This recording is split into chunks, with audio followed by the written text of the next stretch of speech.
दोस्तों आज की इस वीडियो में हम लोग बात करने वाले हैं कि केनरा बैंक का जो बीसी पॉइंट है या सीएसपी पॉइंट है आप किस तरह से ले सकते हैं। हम लोग विशेषतः बात करेंगे कि ग्राहक सेवा केंद्र खोलने के लिए आवश्यक दस्तावेज कौन से होते हैं जो आपके पास होने चाहिए। अगर वो नहीं होंगे तो फिर आपको सीएसपी या बीसी पॉइंट यहाँ पर नहीं मिलेगा।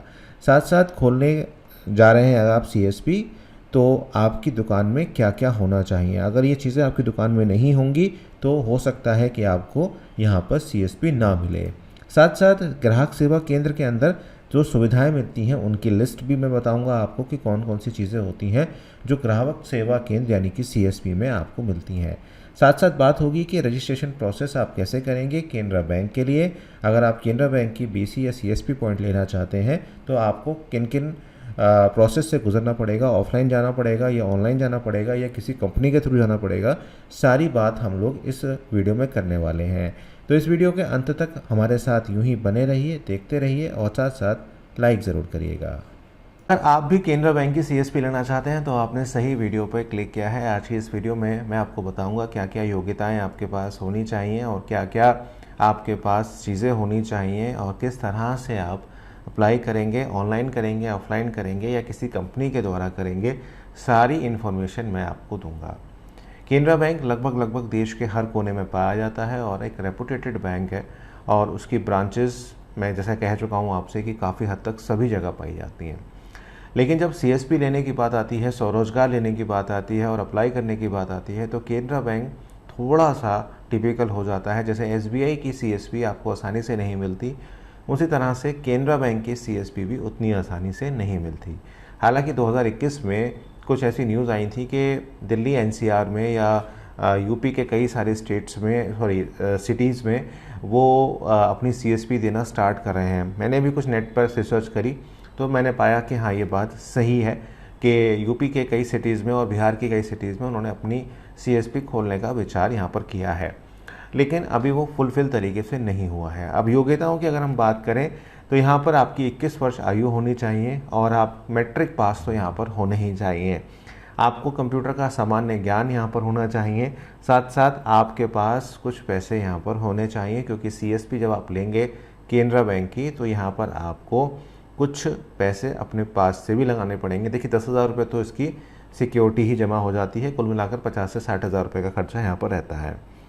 एक रिस्पॉन्सिबल सिटीज़न आप होने चाहिए, आपका कैरेक्टर सर्टिफिकेट होना चाहिए, पुलिस वेरिफिकेशन आपकी यहाँ पर होनी चाहिए और सबसे इम्पोर्टेंट बात यह है कि आप एक बेरोज़गार व्यक्ति होने चाहिए क्योंकि बेसिकली सीएसपी में जो वरीयता दी जाती है वो ऐसे युवकों को दी जाती है या तो वो रिटायर्ड पर्सन हो और जिन्हें बैंकिंग सर्विसेज का ज्ञान काफ़ी हद तक हो, साथ साथ वो बेरोज़गार हों, उनके पास और कुछ करने को ना हो। आपके पास पैन कार्ड, आधार कार्ड, वोटर आईडी कार्ड, साथ साथ ड्राइविंग लाइसेंस अगर आपके पास है तो ऑप्शनल रहता है। और अगर आप शॉप रेंट पर ले रहे हैं तो वहाँ एग्रीमेंट का लेटर आपके पास होना चाहिए। पुलिस वेरिफिकेशन और कैरेक्टर सर्टिफिकेट आपके पास यहाँ पर होना चाहिए। अब सीएसपी खोलने के लिए आपके पास दुकान में क्या क्या होना चाहिए? आपके पास कुर्सी की व्यवस्था होनी चाहिए, साथ साथ बिजली की सुविधा, लैपटॉप, इंटरनेट की सुविधा आपके पास होनी चाहिए। प्रिंटर कलर और नॉर्मल होना चाहिए। आपके पास एक फिंगरप्रिंट स्कैनर और वेब कैमरा भी यहाँ पर होना चाहिए। ये चीज़ें सारी आपके पास खुद के पास होंगी तभी आपको सीएसपी यहाँ पर मिलेगी। अब आप सर्विसेज क्या देंगे केनरा बैंक के साथ अगर आप जुड़ते हैं तो यहाँ पर आप balance inquiry, money deposit, money withdrawal, account opening same bank के साथ, money transfer to any other bank, साथ साथ आधार की जो सेवाएं होती हैं जो कि AEPS के नाम से आती हैं वो करेंगे आप। सुरक्षा बीमा जो प्रधानमंत्री के होते हैं वो करेंगे और अटल पेंशन योजना का भी आप यहाँ पर कार्य यहाँ पर करेंगे। तो आपको एक बीसी का सर्टिफिकेट यहाँ पर मिलेगा। इसके साथ एक एडिशनल जो क्वालिफ़िकेशन होती है वो होती है IIBF का बैंकिंग का एक सर्टिफिकेट मिलता है जो आपको आप CSC जब ओपन करना चाहते हैं और उसमें भी जब BC पॉइंट लेते हैं तो आपको IIBF का एक पेपर यहाँ पर क्लियर करना होता है। तो वो आपको केनरा बैंक के साथ जब आप लगेंगे तो वो भी आपको वहाँ पर क्लियर करना पड़ेगा। आपको तकनीकी सपोर्ट जो होती है वो सारी मिलती है। आपको डिपॉजिट नहीं करना आता, विड्रॉल करना नहीं आता या ATM के थ्रू कार्य करना नहीं आता या आपके पास जो स्वैप मशीन है उसकी सारी ट्रेनिंग जो होती है वो बैंक आपको प्रोवाइड कराता है। तो अगर आपको थोड़ी सी नॉलेज है तो चल जाएगा, लेकिन अगर बिल्कुल नॉलेज नहीं है तो फिर मिलने में बड़ी मुश्किल हो जाएगी। जैसे मैंने आपको बताया कि आप अगर बैंकर बनना चाहते हैं या मिनी ब्रांच खोलना चाहते हैं तो आपको बैंकिंग सर्विसेज की नॉलेज होनी ज़रूरी है, और इसीलिए वो पेपर यहाँ पर कराया जाता है IIBF के द्वारा कि आपकी बैंकिंग नॉलेज वहाँ पर थोड़ी सी टेस्ट हो जाती है। अगर बिल्कुल नहीं होगी तो फिर समस्या आ जाएगी आपके साथ। अगर आप इन सारी चीज़ों को पूरा करते हैं, यानी कि आप इन सब चीज़ों को फुलफ़िल करते हैं, तो कंग्रेचुलेशन, मुबारक हो, आप अप्लाई कर सकते हैं केनरा बैंक की CSP या BC पॉइंट के लिए।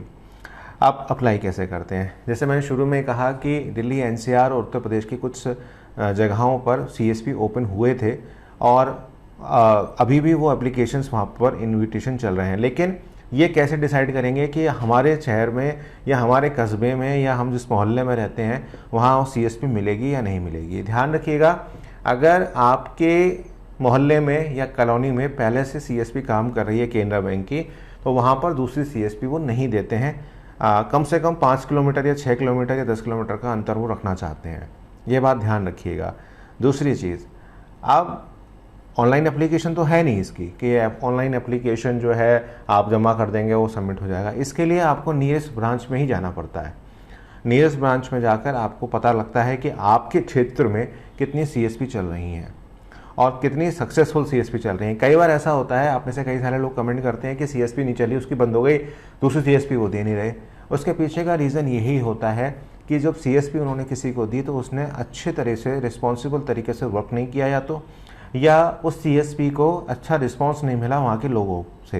देखिए, CSP खोलने का जो मेन मोटिव है वो ये है कि बैंक का जो कार्य है वो थोड़ा सा यहाँ पर मिनिमाइज़ किया जाए, कम किया जाए। अगर CSP खोलने के बाद भी बैंक में भीड़ उतनी ही रह रही है तो फिर CSP का कोई फ़ायदा नहीं है। तो यहाँ पर दो बातें होती हैं कि या तो जो पर्सन ने CSP ली थी वो अच्छे तरीके से चलाई नहीं, दूसरा ये है कि CSP पे लोगों का ट्रस्ट ही नहीं था। तो ये बैंक मैनेजर के ऊपर डिपेंड हो जाता है कि वो CSP देना चाहता है या नहीं देना चाहता। अगर एंथुजियास्टिक काइंड ऑफ पर्सन है, मतलब उत्साह वाला पर्सन है, तो वो CSP बांटने में थोड़ी सी अपनी जो प्रायोरिटी है वो दिखाता है, प्राथमिकता दिखाता है, और आपकी एप्लीकेशन को फिर जोनल ऑफिस में लेकर जाते हैं। तो मैनेजर की प्रायोरिटी के ऊपर ये डिपेंड करता है कि वो आपको CSP देना चाहते हैं या नहीं चाहते, या उनके पास ऊपर से कोई ऑर्डर आया है या नहीं आया है। तो यहाँ पर सबसे पहले आपको अपने जो नियरेस्ट ब्रांच होती है, जो भी बैंक की आप लेना चाहते हैं, जैसे केनरा बैंक फॉर एग्जाम्पल है, तो आपको वहाँ जाकर पता करना होता है और वहाँ पर अपने डॉक्यूमेंट्स दिखाने होते हैं कि भाई हमारे पास ये सारी चीज़ें हैं और हम इतना इन्वेस्ट करने को भी तैयार हैं। जो भी उनकी शर्तें तो आपको माननी पड़ेंगी अगर आप CSP खोलना चाह रहे हैं बैंक के साथ। तो पहला तो ऑप्शन यही होता है, क्योंकि इसका ऑनलाइन कोई प्रक्रिया नहीं है कि ऑनलाइन आप बन जाओगे, अप्लाई कर दोगे, ऐसा कुछ नहीं है। अभी अभी ऑफलाइन ही चल रहा है, आपको जाना पड़ेगा, एक फॉर्म वहाँ पर भरना पड़ेगा। सेकेंड ऑप्शन जो है वो थोड़ा सा एडवांस हो जाता है, उसमें हालांकि थोड़े पैसे आपको ज़्यादा लग जाते हैं और आपके जो कमीशन होते हैं वो थोड़े से कट हो जाते हैं। कई सारी कंपनियां ऐसी हैं जो दिलाती हैं, जैसे एक कंपनी है संजीवनी, उन लोगों का अंदर का एक पूरा मैनेजमेंट होता है, आप उनके थ्रू अप्लाई करते हैं तो वो लोग फिर जो है आपके लिए बात करते हैं, और क्योंकि वो पहले से काफ़ी सारे सक्सेसफुली CSP रन कर रहे होते हैं, तो जो बैंक होता है वो भी थोड़ा उन पर मतलब ट्रस्ट दिखाता है कि भाई हाँ ये दिलवा रहे हैं तो सही होगा बंदा, क्योंकि वहाँ जिम्मेदारी उस कंपनी की हो जाती है। आप तो फिर नीचे तो थर्ड लेवल पे आ गए, पहले बैंक हो गया, फिर बीच में कंपनी हो गई, फिर आप थर्ड लेवल पर आ गए, बिचौलिया आपने एक रख लिया। उसमें क्या होता है कि बैंक से वो कमीशन लेते हैं, उस कमीशन का थोड़ा सा कमीशन वो आपको देते हैं, अर्निंग वहाँ पर थोड़ी सी कम हो जाती है, लेकिन आपको CSP मिल जाती है। तो अगर आप उस तरह से CSP लेना चाहते हैं, कंपनी के थ्रू CSP लेना चाहते हैं, तो आप ले सकते हैं। ध्यान रखिएगा, उसमें आपका डायरेक्ट कॉन्टैक्ट बैंक से नहीं होगा, फिर आपको कंपनी के थ्रू वहाँ पर वर्क करना होगा, लेकिन आपकी जो अर्निंग्स हैं वो भी यहाँ पर कम हो जाएंगी। ये बात आप ध्यान रखिएगा। तो अब सवाल उठता है कि किसके थ्रू लें। डायरेक्ट मिल जाए उससे बेहतर कुछ नहीं है, पैसे भी कम लगेंगे, हेडेक भी कम होगा। डायरेक्ट बैंक से आपका मतलब स्ट्रेट फॉरवर्ड यहाँ पर जो कम्युनिकेशन होगी वो बहुत सही तरीके से रहेगी, वहाँ आपको कोई प्रॉब्लम नहीं आएगी। तो आज आपने जाना कि केनरा बैंक की CSP का पूरा प्रोसेस क्या है, क्या क्या आपको रिक्वायरमेंट होती है, किस किस डॉक्यूमेंट की रिक्वायरमेंट होती है और किस तरह से आप अप्लाई करते हैं। वीडियो अगर अच्छी लगी हो तो कमेंट ज़रूर करिएगा, साथ साथ चैनल को सब्सक्राइब करके बेल आइकन को ज़रूर प्रेस करके जाइएगा, जिससे आने वाले सारे नोटिफिकेशन आपको तुरंत मिल जाए। और मैं जानना चाहूँगा आपसे कि आप किस बैंक की CSP लेना प्रेफर करेंगे, कमेंट करके बताइएगा।